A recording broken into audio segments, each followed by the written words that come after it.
hoping that whole thing would go away. So he's wait till the last minute. So that's Yeah. not happening. So and That one's coming. hopefully no, yes, that's not coming. So and Fields hopefully will be on here soon.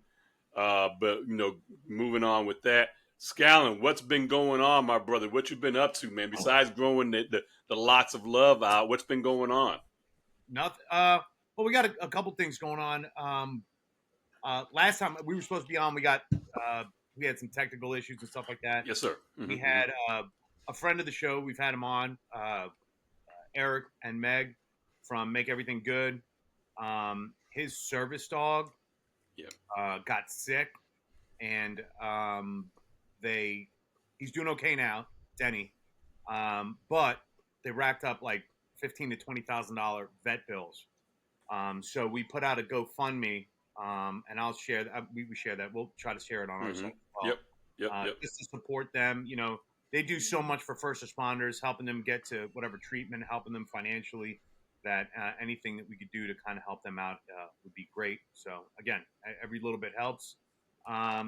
Just came off of a 3-day PCIS over in Virginia.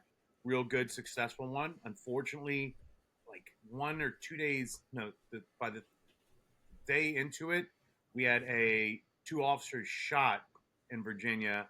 One is critical and one is not. So some of the crew left there to go do debriefings and check on those other guys over there, see how they're doing on the department. But good stuff, man. A lot of healing, a lot of good first responders and their spouses doing what they need to do to get good and stay with us for the long haul. But yeah, other than that, got some FOP stuff coming up in Michigan, teaching with the Power and Peers with Sherry Martins from National FOP Wellness, and going to be in Philly in about 2 weeks doing Nice. our critical illness stress management or ICISF teaching certification stuff. So that's going to be fun.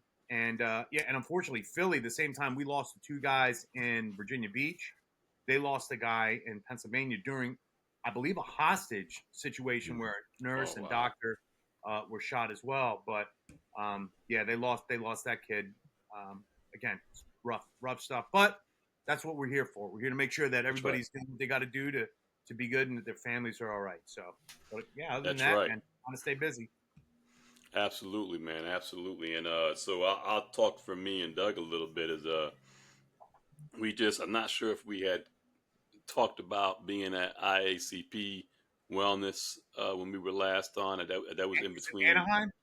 Yeah, we were in Anaheim. I'm not sure if we talked about that. That was a good conference. Had a good time out there. Excuse me. And then myself, I just came back from St. Louis.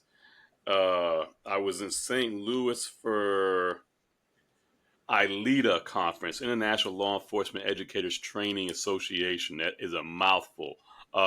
So yeah. So it's in St. Louis, Missouri. Right there. The barbecue. And yep, man. I tell you what, we went ahead and got some barbecue. A place called they got Pappy's and Salt and Smoke, I think it is, and they're apparently owned by the same family. But they got into a fight about whose barbecue sauce was better, so they freaking split. So it's the same damn stuff. But man, amazing conference was great, man. I wasn't sure what to expect. I'd heard of ILETA, but not really ever been there before, and didn't have a whole lot of intel on it. Man, I was pleasantly surprised. 800 people show up, instructors from all over the country on just about everything, man. So really good conference. Got to present twice out there, and spread the good word. So that was pretty decent, man. And then we got I've been home I got sick at the end of it, and you can probably hear it in my voice right now. At the very end of it, got sick, like the flu type thing, man. Then had the whole chills and everything going on and coughing. Still coughing a little bit right now. I feel like I want to right now. And been home for the week, but now tomorrow I head out to Baltimore for the ICISF World Congress. I'll be out there taking a couple classes and spreading the good word out there. And that's like a week-long deal. Then I come back and we have on April the 12th, the Survive First Gala. Give it up, give it up, give it up. Yep, yep. Survive First Gala is coming up. Yes, sir. Yes, sir. So Survive First Gala is going to be a great night where we get to celebrate us, and talk about the great works that we are doing, first responders in the mental health space and the great works that others are doing around the country. It's really a great night. It's a third annual, so we're very proud of that. The Friday before, we have the Survive First Enforcers are going up against some fire team, some fire, I don't know which team, and ice hockey G at the League. at the yeah, it's some G League ice hockey team at the Kia Center arena. It's just before the Solar Bears game, so we're looking forward to that. We're going to go ahead and kick their asses, and then get the gala the next night. So it's going to be a good weekend. Uh, and then once the gala's over Sunday, I head to Utah to do some stuff in Utah. So it's gonna be a busy, 15 days for me. I'm looking Mm. forward to it though. Hoping I get past this damn sickness. But anyway, we've been busy, man. We're doing our thing, and Doug he's got a couple things coming up himself, and that guy is gearing up. He is going to Hawaii this year. Mm, He's Oh gonna be wow. he's gonna be speaking in Hawaii this year. very nice. For yeah, man, very nice. For the FBI and they went ahead and got him.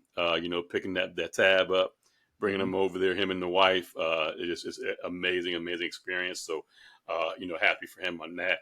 He's kind of he's gearing up for it, man. Like he's getting himself ready. I think it's in June or something like that. But he's getting ready now. Like he's been packing the shirt a day. He's kind of getting ready. So he's getting ready for that. So that's also amazing, man. But so without, we're not going to delay this any longer, man. We have a past guest and just one of our brothers, man, that's been around us for a few years uh, and just an amazing story. And I got to know you, Nick, through Doug, who knew of you. Uh, I just didn't know who you were and how we were connected. Again, very very distant connection, but some connection there, and just an amazing story, man. So, and you're doing some interesting things right now that we definitely wanted to highlight, man. So, uh, I'm trying. I hear you, man. Nick, welcome to the show, man. Thanks for being here. I appreciate you. Yeah. Thanks for having me, man. And again, this is Nick Hall. He's one of our Florida brothers, out here in that's the East Coast, right? Mhm. Yeah, Yeah, that's the yeah. East Coast, He's right? Yeah, so over on the East Coast of our state. Can we talk? Well, we won't worry about who you work for, but he is a current law enforcement, active law enforcement officer. Uh, and Nick, um, and I'm going to promo this again before we put this out, man. But uh, very quickly, man. I don't want to, get into a whole lot of it 'cause I hate to just, it's just a horrible time in your life, man. But really quick, man, can we talk about the incident that happened between Orlando PD SWAT and your family?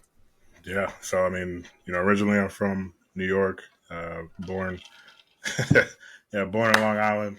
Uh, Strong that's the Island, only time I've been there was at the hospital, and baby. Yeah, I was gonna say, man, didn't you yeah, move to Florida when you were like one? yeah, Come I on, man, you grew can't up in claim the it, man. Bronx. Grew up in the Bronx till I was about 8, and we So you about 8? Okay, okay, yeah. So all right. then my mom, baby sister, and I we came down here to Mm-hmm. Orlando, and it's about the year 2000. So summer of 2000, um, we came. We were staying at my aunt's house over there in Orange County, and one Saturday morning I'm just watching Saturday morning cartoons, and then some random guy ends up kicking the door in and holding our family hostage. And looking back, backstory on him, he was from down south, like Pompano Beach area. He ended up he had a prior criminal record. Once he got out of prison early, thought it would be smart to rob a convenience store. Ended up killing the clerk and shooting another employee. And once he fled from Pompano Beach, he fled up to Orange County. And deputies were, I don't know how Manning was back then, but, they were following him. Once they located him, they waited for a couple more units to get in the area, initiated a traffic stop, and he ended up actually shooting a deputy in the leg. and fled that traffic stop, and that's what led to him fleeing on foot, going into my family's house. Yeah, And so he was in South Orange County in a neighborhood called Meadowwoods, correct? yes, sir. Yeah, a neighborhood called Meadowwoods. It's in South Orange County, and it's pretty deep in the county, so it's not close to the city in that regard. And I know people don't know that, but Orange County was the ones that were dealing with this initially, correct? Yep. Okay, so he breaks into the house because he's running from the police, running from the deputies, correct? Yeah, yeah. So Right. he flees from them. As soon as he gets in, I had an adult male cousin that was in the house. He ends up shooting him in the mouth, and by the grace of God, it ended up traveling through the top of his vertebrae. He lets him go outside to render aid because at that time we didn't know law enforcement was out there, but he knew. So Hmm. once that happened, it ended up turning into a hostage situation with me, my mom, my aunt, my sister, baby cousin, and then another teenage cousin. And that Right. standoff, it lasted about 50 hours total.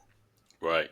Right. Yeah, So Orange County's out there. It's a standoff. There's uh, so he's holding you guys hostage. He's definitely got a gun, uh, and there's communication between between the county and him at some point. Correct.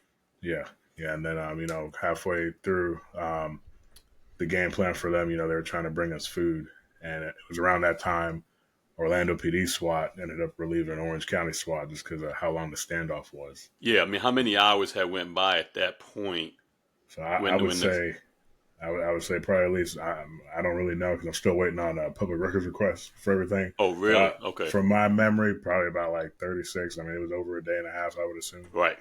Right. Was So Right. this like during because I'm trying to think like logistically and changing out teams and maybe what might instigate PD to respond? Was it like during a school week? Was it the weekend? No. it was summertime.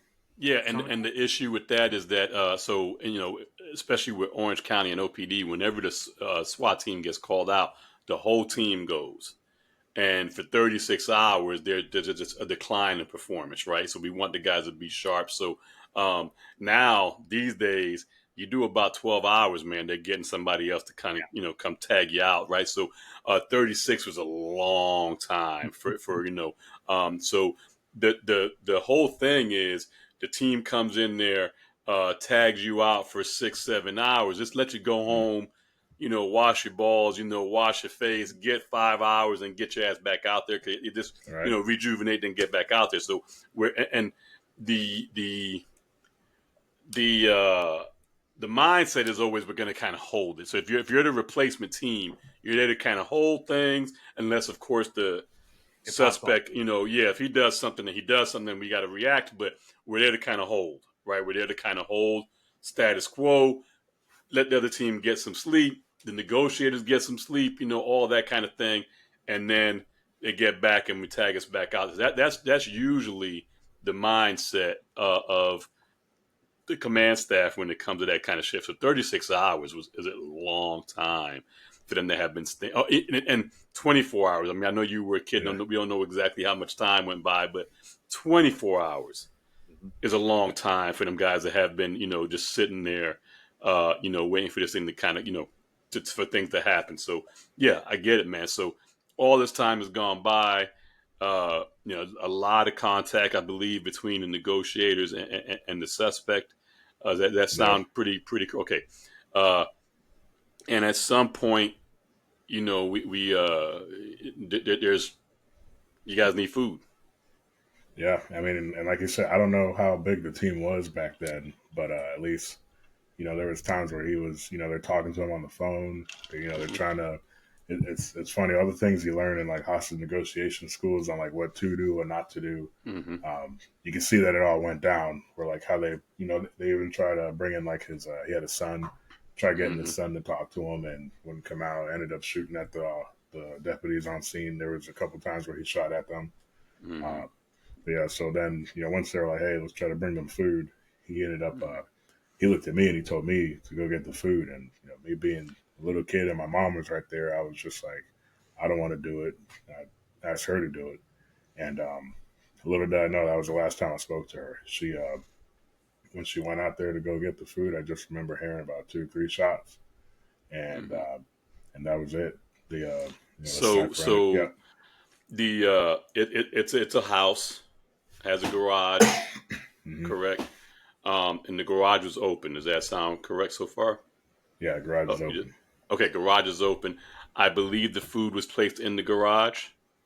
I don't know if the food actually got placed there or if just I know the game plan was, you know, target come out and they would take the shot. I don't know if they actually What placed the food did there. did she come out of? Because she didn't come out the front door to get the food, did she? Now it's by the garage door. Yeah, so it was somewhere by the garage is where the food. So yeah, I don't know if it was Hmm. in the garage or but somewhere. She came out the garage door to get the door from the house that leads into the garage is where she kind of that's where she Yeah. So exited it's the not house. a Okay, detached garage. It's a No, it's no. it's detached an garage attached right, with the side right door Yeah, being in. like you go through the kitchen to go to the garage. Just into like the if you're garage. looking at the if you're looking at the garage, imagine like a regular Florida style 2 door garage door, and on the Hmm. right side of the wall is where the door would swing out. Right, right, right. That's my understanding. So she Yeah. came out of that door into the garage. Where the food was exactly, I don't know, but so that's where she came out of, um, and that's when the snipers took their shots. Um, there's other facts there. I think that she may have been covered up with something. Is that sound right as well? That's what I mean. That's what I read, but I don't remember her. If he did cover her at that point, he did it Right, after she left the bed. The master bedroom closets where he ended up putting right, all of us. right. Okay. So anyway, in any case, she comes out, and the snipers mistook her for the hostage taker, and they took the shots. Which now, when she was shot, she did get back inside. I don't know I'm at asking. that I don't point. know. I don't know if you. Oh Okay, yeah. no, so I mean at that point when she got shot, that's when I just remember moments later, he took me and my baby sister. She was 11 months at the time. He covered my head with a blanket and escorted us out the front. And once there was an ambulance nearby, and I went inside, so they were like checking on my sister, and I just remember getting moved to like wherever the command post was, like another Hmm. building nearby, and I was just asking, "Where's my mom? Where's my mom?" And eventually, I don't know if it was like sworn personnel or not, but I remember a lady telling me that she had ended up dying on scene there. Mm. I wonder. So, I wonder if part mhm. of that was all right. So just like little clip from what you remember, obviously. So this is going on for a while. Was did the initial team that was out there take over again, And or so at that point, did yeah, this no, happen in the middle of I it? kind of skipped a little bit at that point. Orlando PD SWAT, like when we were talking about Mhm. Okay. Mhm. the time frame, OPD SWAT relieved Orange County SWAT, and once they relieved them, the information given was pretty much, it's a all black family. We're looking for a white male suspect. It's just on paper it's easy to find, but when you look at it, I'm the only one that's dark over there. Everybody's pretty much light skinned. I mean, my mom's lighter than Raul, you know. Mhm. Mhm. So Mhm. I think at that point, if maybe the information was given a little bit different, there could have been a different outcome. But when you only see basically like a hand, or it looks like the target's hand, and like you Mhm. said, there was mention about like her whatever she was wearing. The suspect ended up having her change her shirt. There's talks of that. So a lot Mhm. of a lot of different variables ended up kind of causing that Yeah, there to I don't. happen. I didn't want to. I don't know exactly what the facts are. I do. I do.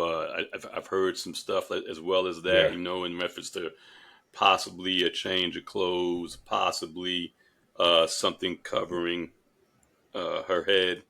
Right. So all that was seen was an arm and hand kind of thing.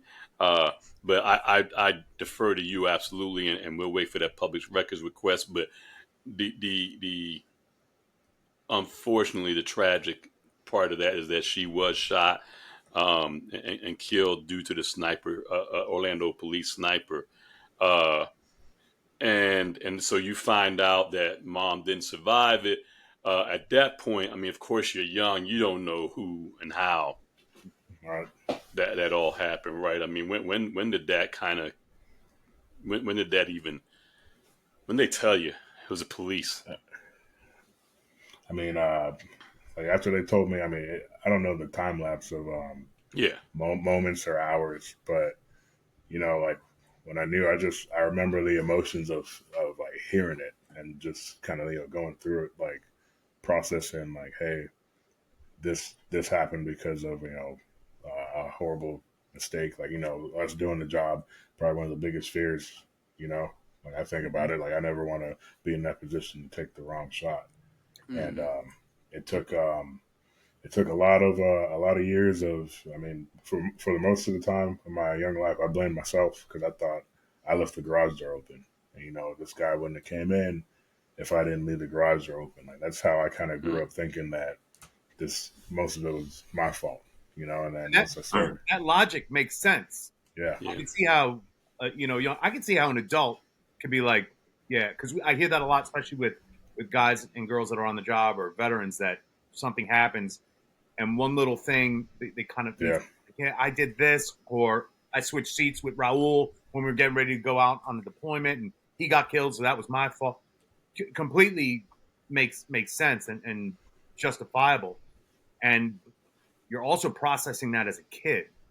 So Mm-hmm. there's you don't have the luxury of having a lot of the information, and nobody's, I'm assuming nobody's like filling you in on all sorts of details, so you kind of come up with it on your own, and I that's that by itself,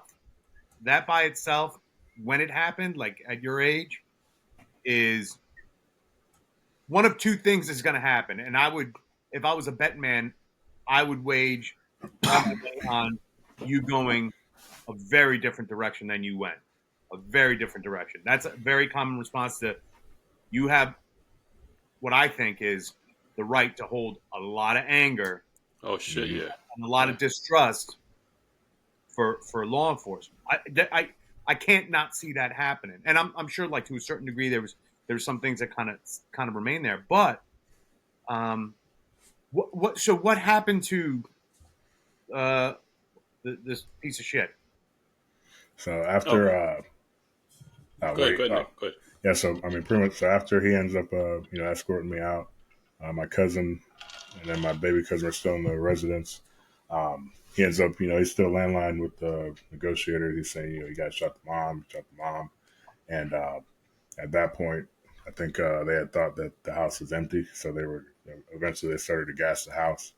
And it's funny, I didn't realize till I got older. And I was talking to my cousin about it, and she remembers like seeing them break the windows to gas the house, and she was just trying to tell them on the phone, like, hey, like someone's still in here. And before before they got all the way in, he ended up killing himself. He shot himself in the chest, and while they were about to make entry, they see that she's still in there with another baby, my other cousin, and that unfortunately, he kind of took that way out. Like Yeah. when you're been doing the job for so long, and then like you get jaded, and you're like, oh man, a piece of shit. He could have just killed himself without doing all of this. Right. But Right. that's when I look back and think about like how he just moments of like how he was talking whenever he was first in there, and like that was not ending with him alive. He was either Right. going to try to die in a shootout or he was going to kill himself. Right. But he was just too. He was very paranoid, and like I remember him trying to gather everybody into one room, and then my cousin, she was in her own room. I think she like fell asleep or something in the beginning, and then she came out, and he's just like, "Oh, you guys lied to me. This is how many people in here." Like, bro, this is Central Florida in a West Indian household. There could be 20 people in this Yeah. house. You know Right. what I Right. mean? Right. So like, Right. we're not thinking of that right now. Like, who are you? We know you Right. shouldn't be here. We're trying to stay alive. Yeah. Right? Exactly. So. Yeah. Yeah. Mm-hmm. So I mean, definitely a lot of like mental issues. Just hearing him, remember like moments of hearing him talk and processing things, and it was like, yeah, this is not going to end with him alive. I got to Speaking. think Go that ahead, Digger. I got to think that while that's shitty, and if you're just going to do that, just do it to yourself and don't take anybody else out or don't cause anything else to happen. part of me is like having to save you and your family a trial and the Yeah. potential of now him possibly getting out or parole or Yeah. whatever. Yeah.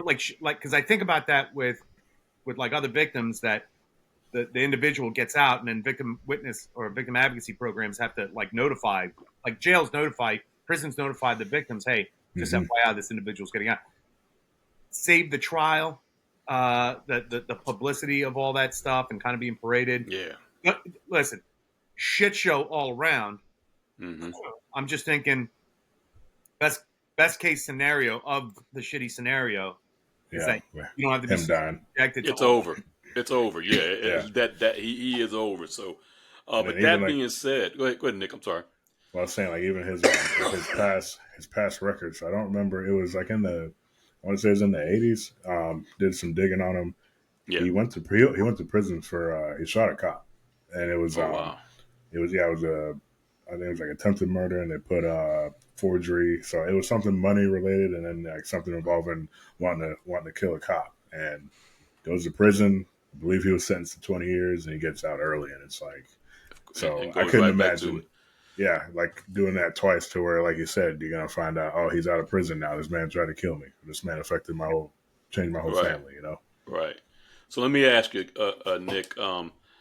So this all happens. I mean, what were the next your next few years, your teenage life? I mean, was there therapy, and There was a what emotions did you go through? In your teenage years, and because this happened. I mean, because like Chris was saying, you have every right to say, fuck the police.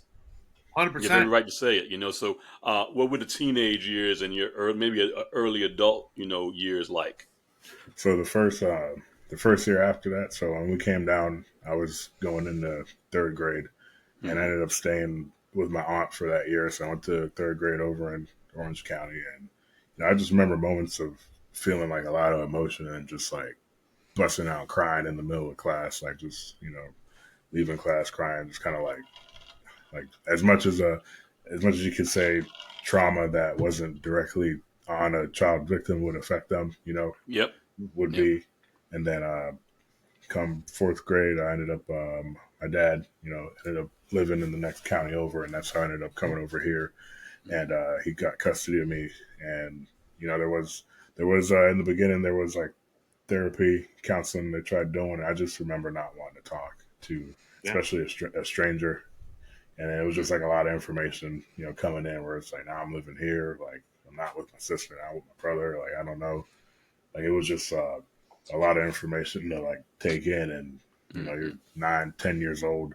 It took a lot of process, and I ended up, I think, kind of learning more about God. That kind of helped me, like, find peace of like stop blaming myself for just the garage door being open, and realizing everything happens for a reason, and Hmm. Well, I think that, and to be quite honest, it's not you or the garage door that did yeah, any of this. right, That's the ultimate. That's the ultimate. Like there is somebody responsible for it, yeah, and it yeah. damn sure isn't you or your family. And that thing, it's crazy because like the garage door thing was like, one of those, everybody has like something that you've been through where it's like, after this happened, I got to do this a certain amount of times. And for me, like when Yeah. my wife and I, when we bought our house, um, until I got a smart garage where I could tell that it's closed on the app or a camera looking at it, if I closed the garage and left and I didn't see it close, I'd be like, I got to turn back around. I got Yeah. to make sure Yeah. I got to make sure the garage is closed. Like I don't remember thinking about it closed. Maybe it did, maybe it not. But I would drive back home, make sure it's closed. Such a great point. Those things kind of shape us, man, and the Yeah.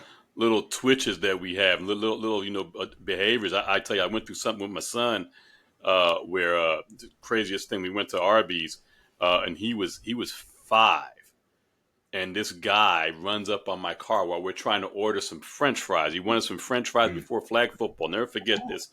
This guy runs up on my car. I just came out of SWAT training, son in the back seat, runs up on the car, starts beating on the window, screaming. When I look, he's beating on my son's window. He's sitting behind me to the right. And when I look, there's blood all over the car. Oh boy. Yeah. I start rolling my passenger window down with my left hand, grabbing my gun with my right hand. This guy comes to my window, the passenger window, looks in, and he's got a sig pointed at him. So he freaks out, and I realize Mm, he's bleeding everywhere. He had been shot a block over and looking for help, is mm. what ended up happening. But since that day, the very next day, every time my son got in the car, hey, Dad, the door's locked. Mhm. Yeah. Yeah. Dad make sure, and he would not. He'd freak out. Every door had to be locked. He had to see it. He had to see the doors locked. Make sure. Yeah. So that, yeah, those little things will make a difference in forever. And he's that way now. He's 23 years old. I'd probably And never want to go to Arby's ever again, man. yeah, I don't think that he's been back to Arby's ever again either. So that kind of freaked him out, man. But so in reference to therapy, just really wasn't for you. You just weren't trying to talk to anybody. How was your feeling towards the police at that time when in your younger years? Yeah. I mean, so it's funny because like when I came over, so my dad, he was NYPD retired, and so he kind of already had like he would kind of speak about like what it was being a cop back in like the 70s, 80s, and Mm-hmm. it's I think it was just because the easy answer was just to be like I kind of grew up thinking like fuck that, like I don't want to do this, Mm-hmm. but it was definitely like yeah, that job, it's not for me. I'm not thinking about it, but I didn't have time to like have hate of it, and it wasn't Mm-hmm. until I mean, fast forward going through high school, I was being the class clown in high school. Um, Senior year, found out my dad was cheating on my stepmom, who they'd been together since before I was ever around. Like she kind of helped me, growing up just with my mom. She kind of like helped me still be pretty much a mama's boy at that point. Mm-hmm. And seeing them go through that, it hurt. And I was 18, in college, community college. Whenever they go out of town, I started smoking weed, having my girlfriend over, doing the house party thing. Because now I'm just like, well, fuck that guy. Like I don't, I don't want to live here anymore. I don't Mm-hmm. respect him anymore. But I don't know how to like go about and say that until Right. like one day they come home early from being out of town. House is a mess. I'm in class. My phone rings and they're like, "Get the fuck home," and I'm like, I don't want to do that. Mhm. Right. And I remember the voicemail that my dad left me kind of gave me the courage of like, all right, well, I'm not. And excuse me, he was just like pretty much, if you don't come home now, don't ever come back. And I was like, all right, I won't. So I lived in my car for a couple of weeks, a month, couch surfing over. I figured at the time, my smart friends were in college at UCF, so I was just dorm surfing at UCF, panhandling. Mm-hmm. And it's funny because like my parents, they were my dad was well off, so my car, I'm in a Lexus, driving around trying to panhandle, Well, if Right. asking you be living people. in a car, that's an okay car to be living in. Yeah, Yeah. I'm Yeah. living in a car with a push start, and it's funny. So like at the time, my wife, my girlfriend, like she would, she was 16, 17, and she would drive from her job all the way over there just to give me money, and like she'd come back home, go to school, go to work. 'Cause she was doing, she was doing like the CNA stuff in school, so she'd work Mm-hmm. half a day, all while having a job, and I'm just sitting there being a bum in this car. And I remember one night I was sleeping in the McDonald's parking lot, and my foot hit the push start, and it turned the battery on, and I wake up, killed the whole battery, Oh, Oh and man. I Oh was like, man. damn. I'm like, oh, there goes this. So Right. I remember I asked a stranger. He helped jump the car, and I ended up going to another dorm, staying with the friends, and the car got towed. I think at that point, my dad knew where I was because my brother was over there at the time too in college. But Mm-hmm. our our relationship was kind of, it wasn't the best. Like there was to this day. I mean, I haven't spoken to him in about 15 years. I tried to reach out and like say, hey, we both got kids. Like we have, this is past us. Whatever resentment you have towards me with what I did in that little rebellious time, you know. But at that point, you know, come back over here.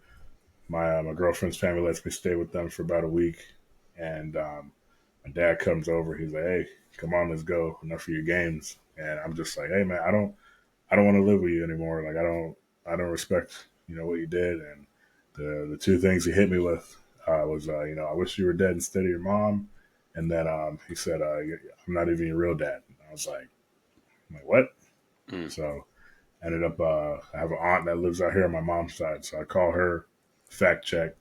She's like, "Yeah, I was waiting for somebody to tell you, he's not your real dad." And I was like, "Well, here's episode 2 of Maury." Like, holy shit. Yeah, So, That's a lot. it's a lot, yeah. man.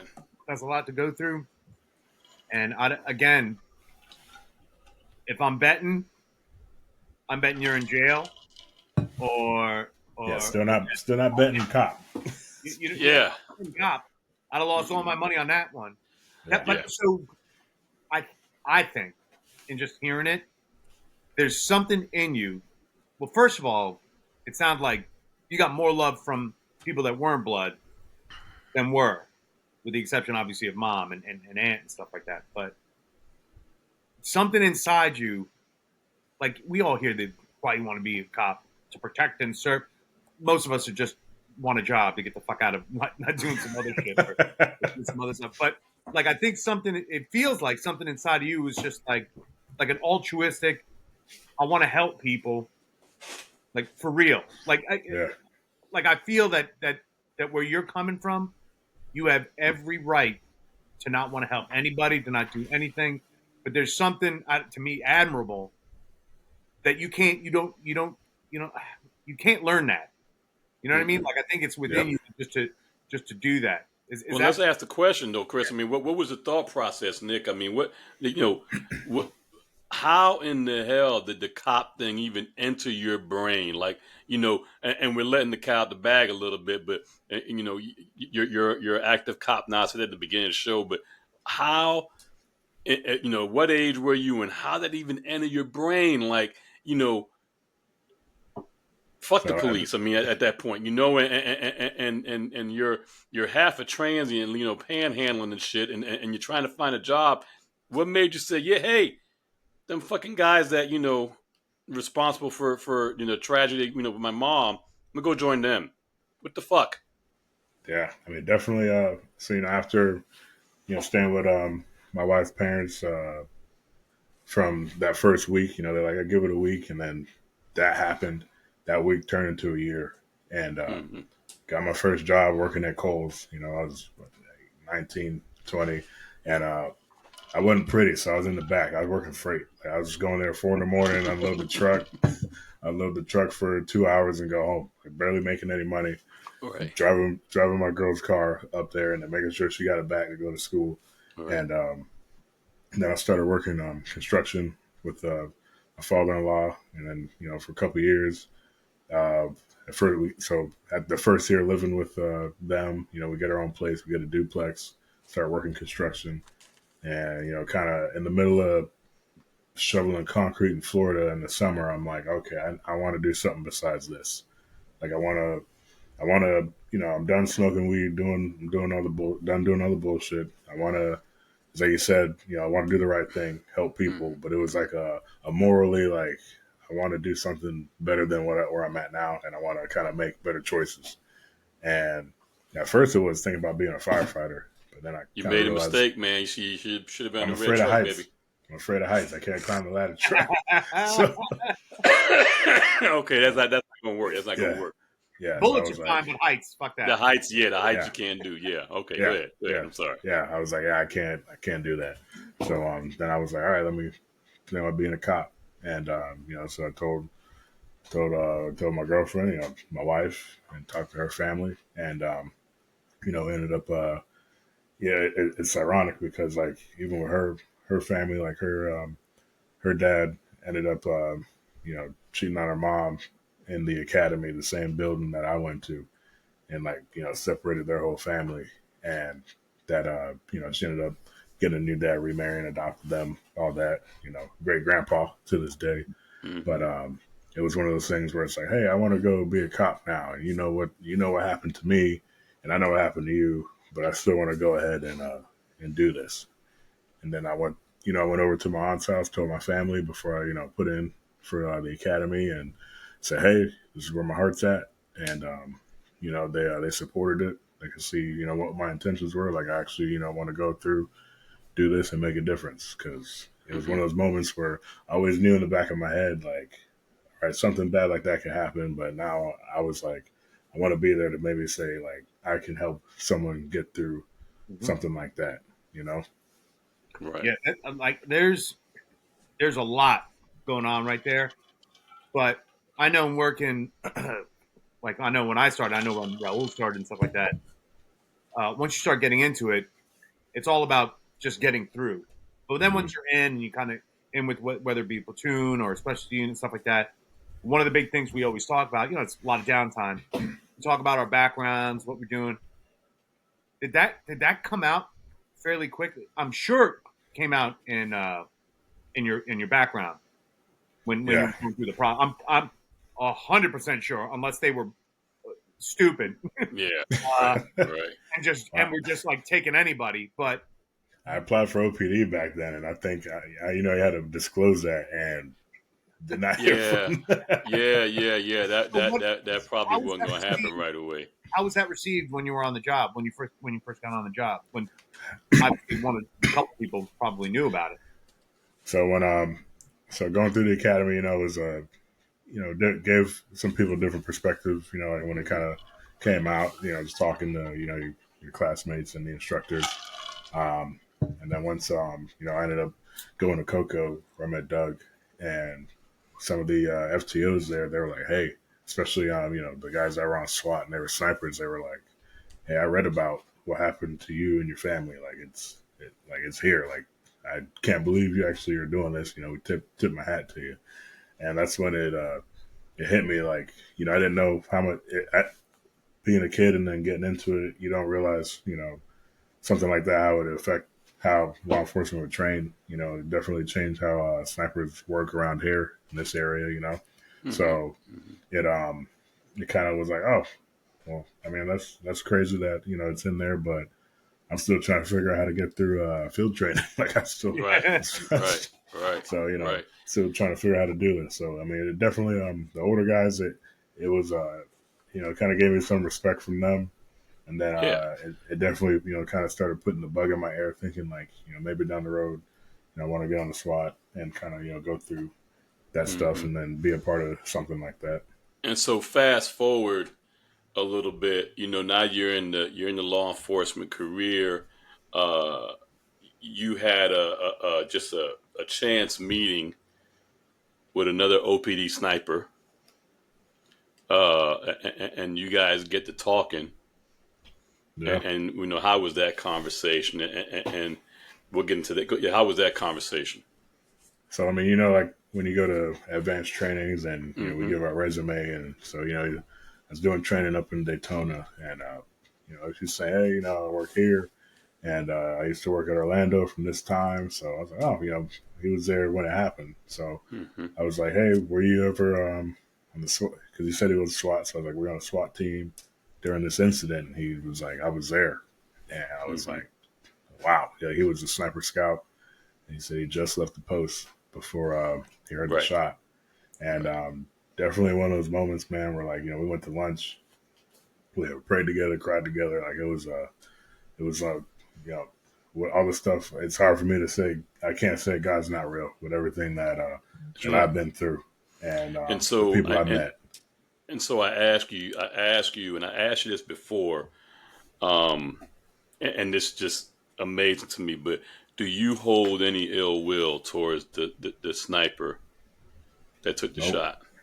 Nope. It's, I feel like it's one of those conversations that, hopefully I'll be able to, meet him one day in real life and just say, hey man, I forgive you. Like I couldn't imagine the process of like what you went through for that. And I know you guys, probably relayed the message to him saying like, hey man, like I'm good. Like I like know I we're know who the good. sniper is. We have talked. I have talked about you, and I will relay this message to you, man. That he is. He just is amazed of the man you turned out to be, despite all that stuff. And of course, he's extremely, sorry about what happened, but he just is amazed and just thankful to God, the man you turned out to be. And, one day it'll happen. We'll make it happen. So, but anyway, that's always important for me to ask and make sure that people know that uh, you have gotten to the point where you hold no ill will towards a sniper that pulled the trigger during this tragedy. So That's it's amazing. that's just such an elevated way of thinking, man. That's when people they talk about people having like an old soul or just that is just such a I don't know how to describe it. It's phenomenal, and It it's took passionate. years to get there. No, Yeah, yeah, but the fact that you even get first of all, the fact that you even make an attempt to go in this direction when it's Yeah. just so easy to be mad and hateful mm-hmm. to that's you want to talk about a burden. I don't care how tough, how strong you are. That's a tough burden to kind of lift, and you being that graceful and that humble and just again forward thinking and just elevated in the way you're carrying yourself. That what you did, I know, and I don't even know the guy, Mm-hmm. probably took a billion-ton boulder off this guy's neck. Mm-hmm. Billion ton. Mm-hmm. And to me, it just speaks volume to your character, man. It speaks volumes. I just it's you're the type of person that I hope people are. Very rarely are they, but I hope they All right, are. I appreciate that. But I I mean, also think when I think of you in the situation and when I say situation, just the overwhelming thing, I look at it from when I was working. I know Raul does, and Doug and Chris, all the other guys, and Rich, that somebody's past doesn't necessarily define them. And it gives me hope that I can look at people, and people make mistakes and people do fucked up stuff, and some can be forgiven. I guess they should all be, but I'm not that elevated. Uh, hey, same. however, that doesn't mean that there's not a place for forgiveness. Which, Right. if forgiving someone is great, forgiving yourself is even harder. And I think that's what you discussed, especially with the garage door. And I hope you would come to a point where you've forgiven yourself for even thinking that you were the catalyst for this happening, which you obviously weren't. I just it's I'm in awe of who you are and what you've become and how you carry yourself. And I know I'm not that strong. I'm petty as a motherfucker. No. I, Yeah. I tell my wife, man, she's more emotionally mature than I am, or she's forgiving. And I Right. was like, listen, you can be forgiven. Like I don't forget, man. Like you could, Yeah. someone Yeah. delete me off of Facebook and they try to add me back. I'll be like, nah.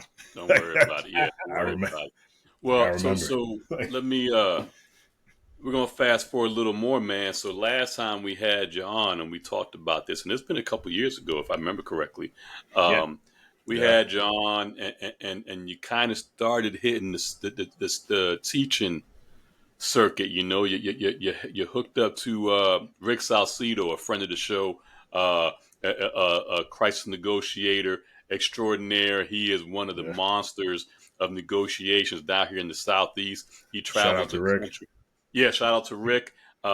He travels the countries teaching negotiation tactics. He's just that dude, a badass. Rick's Filipino, right?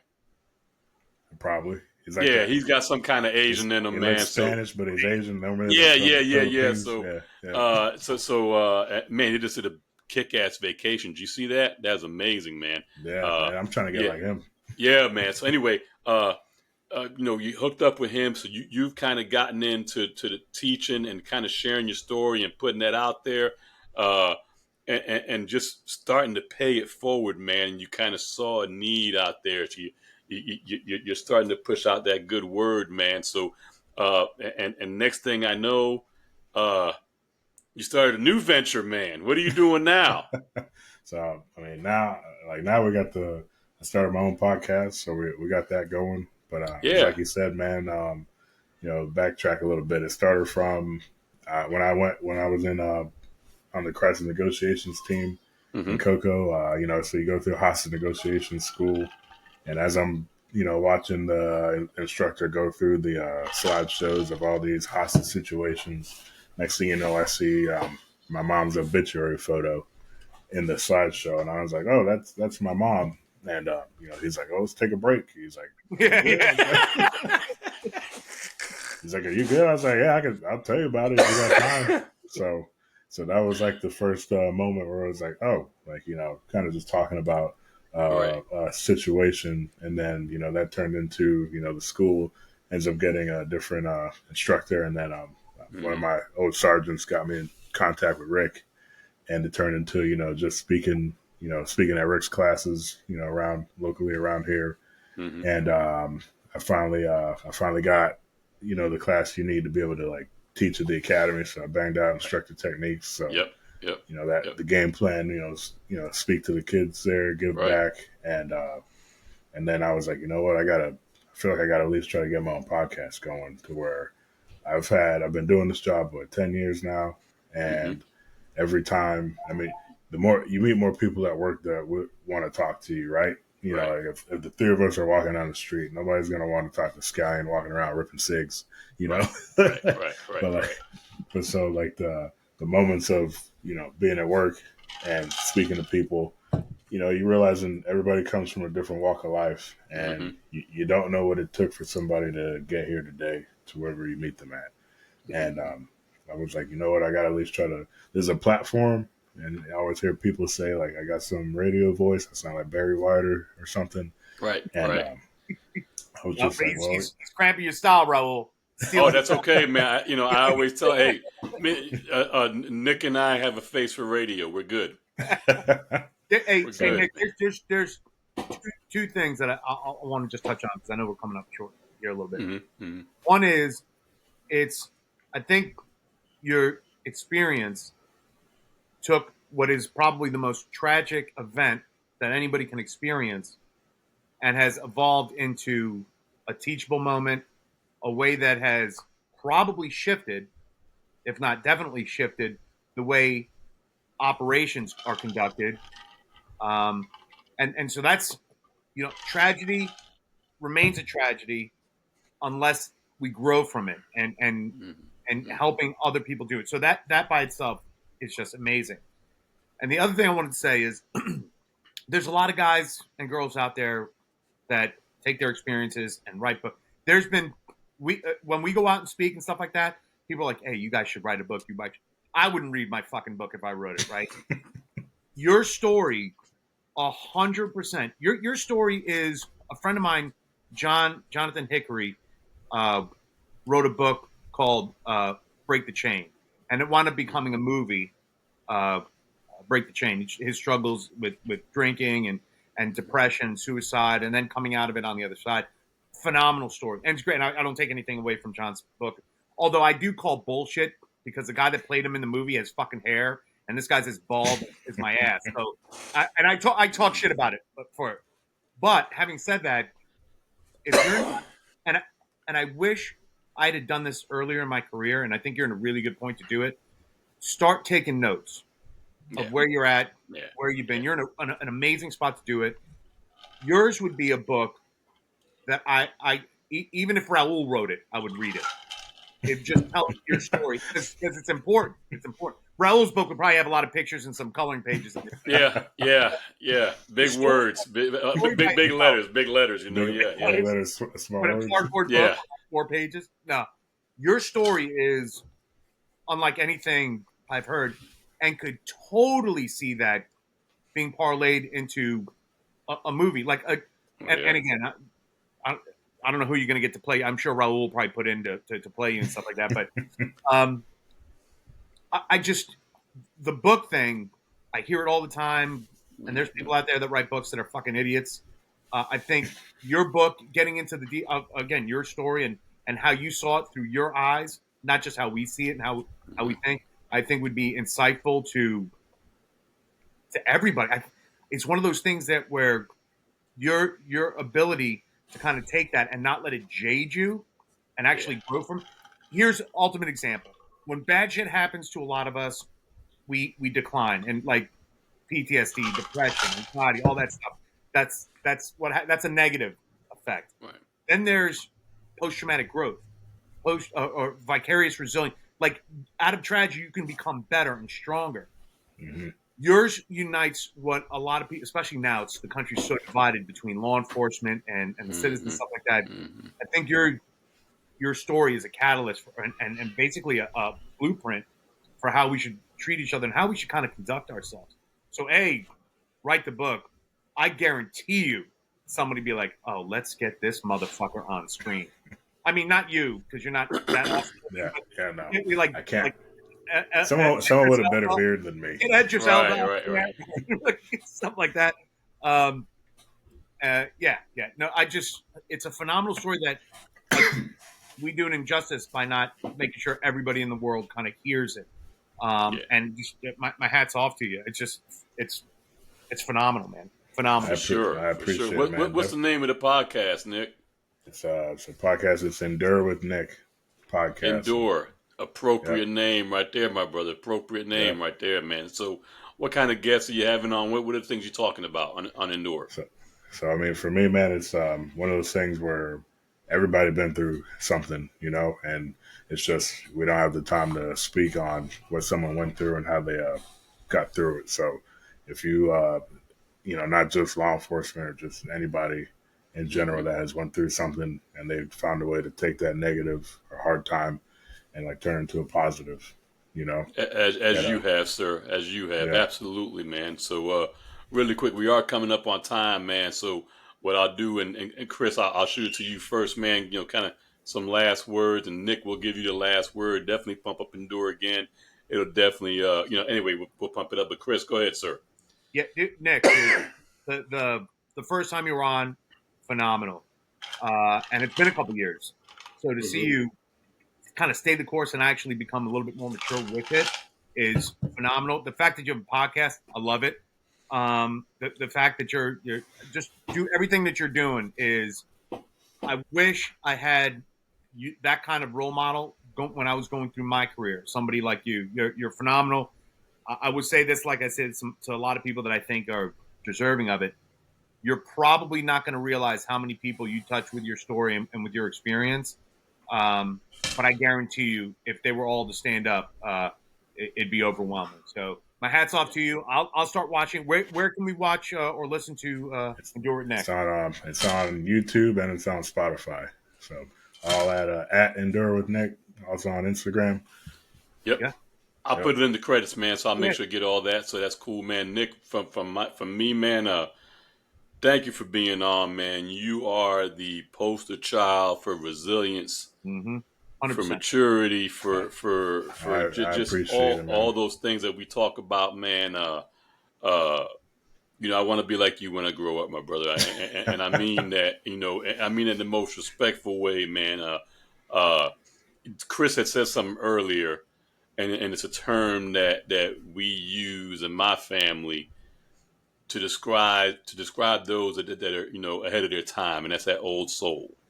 Old soul, And baby. you truly have the wisdom of an old man, and I mean that respectfully, sir. I truly do.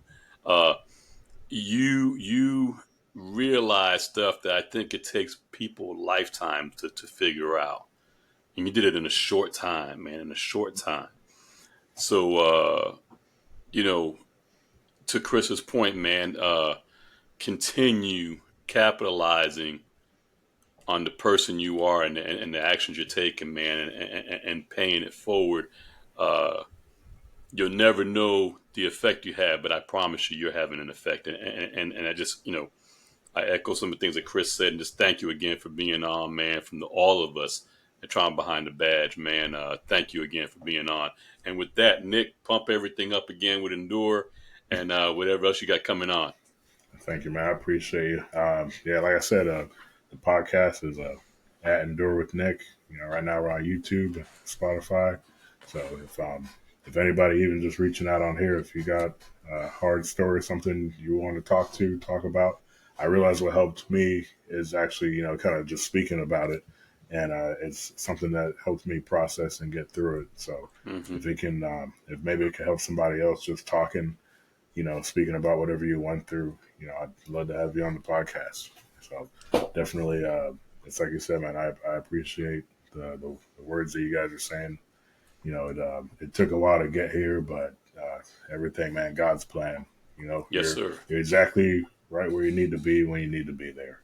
And it took me. There's some things where even like we didn't have time to touch on like marriage and kids, where it's Yeah. like I Man, we'll realized that have you on there. again, my brother. Look, Oh man. yeah, yeah. You like Oh, furniture, man. We'll have you back you think on, you had brother. it tough? Try being married to you. Yeah, yeah, yeah, yeah.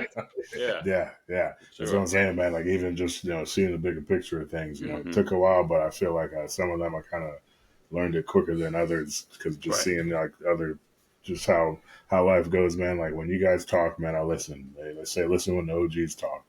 Like the Yeah. first time, Thank you, I man. remember meeting Doug, and I was a brand new kid, and he's talking to me. He's a drug agent talking to me, and I was like, oh man, like he's saying something. Like, I gotta listen, Right. you know.